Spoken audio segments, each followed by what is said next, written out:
abubuwa guda uku ne al-Imam Bukhari yake mana ishara da su, abubuwa guda uku wannan hadisin. Abu na farko, abinda hadisin da yake karantar da mu, mukhalafatu amrin nabi yu'addi ila fitna. Saba umarnin annabi yana sa a shiga fitina. In dai za ka saba umarnin manzon Allah, to ka jira fitina tana zuwa. Wannan maganar Allah ce, ba ma maganar annabi sallallahu alaihi wasallam ba. A suratul nur ayat 63, فليحذر الذين يخالفون عن امره ان تصيبهم فتنه او يصيبهم عذاب اليم. wanda Allah da kansa ya faɗa, waɗanda suke saba umarnin manzon Allah to fa su yi hattara, don kuwa fitina za ta same su.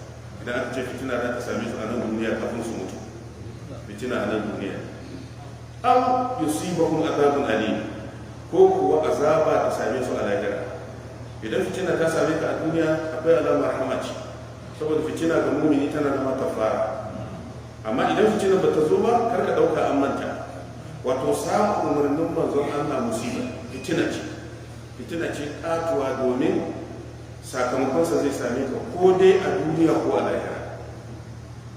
So idan annabi sallallahu alaihi wasallam ya faɗi magana, wajibi ne musulmi wanda ya gaskanta manzon Allah ya dauki wannan magana, ya daraja ta, ya yi kokarin binta iyakar kokarinsa. Sannan a suratul ahzab aya ta 36, Allah subhanahu wa ta'ala ya gaya mana, wa ma kana li mu'minin wa la mu'minatin idza qada Allahu wa rasuluhu amran an yakuna lahum khiyaratu min amrihi. Baya taba dacewa ga mu'mini, baya taba dacewa ga mu'mina.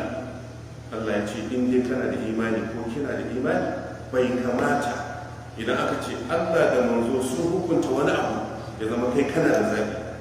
Bai kamata. Idan Allah ya hukunci kai mumini, in dai ka gaskanta Allah da manzo, baka da zabi. A ce ka bi Allah, ka bi manzon Allah. Shine sai Allah ya karshen ayan ya ce, wa man ya'si Allah wa rasulahu faqad dhalla dhalalan mubina. Wanda ko yake saba ma Allah da manzonsa, to hakika ya bace bata mabayyana, bata ce a bayyane. Me yasa aka ce maka a bayyane? Kai ka sani duk wanda Allah ya aiko shi duniya ya yi kowa ilimi. Allah ba zai turo jahili. Idan aka ce wannan manzon Allah, ka daina man tunanin ilimin ka da nashi, baka san komai ba. Me kowa da komai ya turo shi, wanda shi ya kera kwakwalwar. Allah daukar ilimin yake sawa a zuciyar manzon Allah. Ilimin daukansa ake a sa a zuciyar manzon Allah. Kai kuma sai ka je ka koya. Kai ba shi manzon Allah ba sai ya koya. Saboda haka ina aka ce annabi ya yi umarni, musulmi ya daina kwatanta maganar manzon Allah da ra'ayinsa ko da son zuciya. Don haka yasa a yanzu haka idan aka ce ga hadisin manzon Allah, sai aka samu musulmi wai yana muhawara a kai, wai yana kwatanta wannan hadisi na manzon Allah da ilimin zamani, to ka tabbata wannan yana da raunin imani, bai ma san waye annabi ba. Idan aka ce annabi ya ce, sai kuma ya koma yana kwatance, ai to zamani ga abin da ya tafi, ko dai annabi ya faɗa, bincike ya nuna kaza. Wani bincike za ka yi? Ba abin da za ka bincika. Maganar manzon Allah tana aiki har tashin kiyama. Shi yasa ba za a turo wani annabi ba a bayansa. Inda a ce maganar annabi tana expiring, akwai lokacin da za ta gama aiki, saboda ilimin zamani zai wuce, wallahi da Allah ya turo wani annabi. Amma tun da kaga shi ne kadai manzo, kuma har kiyama ba za a san wani annabi ba. To idan annabi ya faɗi magana, duk ilimin zamani ka aje ka ɗauki maganar manzon Allah. Wato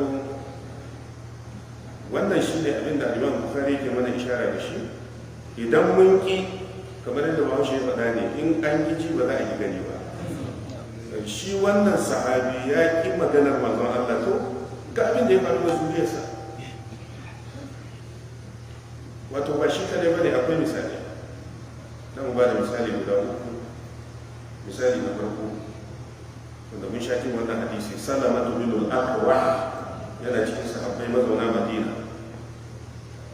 Yace inda rajulan akala inda rasulillahi bi shimali. An taba samun wani lokaci wani mutum ya ci abinci da hagunsa a gaban annabi. Yace inda rasulillah, yana kusa da manzon Allah. Fa kala sai manzon Allah ya ce masa kul bi yaminika, ka ci abinci da hannunka da dama. Kala sai ya ce la astati'u, ba zan iya. Kaga taurin kai, shi wannan taurin kai yayi wa manzon Allah. Sai manzon Allah ya ce lastafa'tu, kuma ba za ka iya ba. Ma mana'ahu illa al-kibr. Manzon Allah ya ce babu abin da ya hana shi ci abincin da damansa sai girman kai. To shi Salamatu bin al-Aqwa ya ce daga wannan lokaci fama rafa'aha ila fihi abadan, hannun da bai sake iya daga shi zuwa bakinsa ba har ya mutu. Idan za ka yi girman kai kayi wa annabi, wannan horo ne gare shi. Sauran kuma in ya yi istighfari Allah ya gafarta masa abin da ya rage ma rayuwarsa, amma dai ya samu hukuma.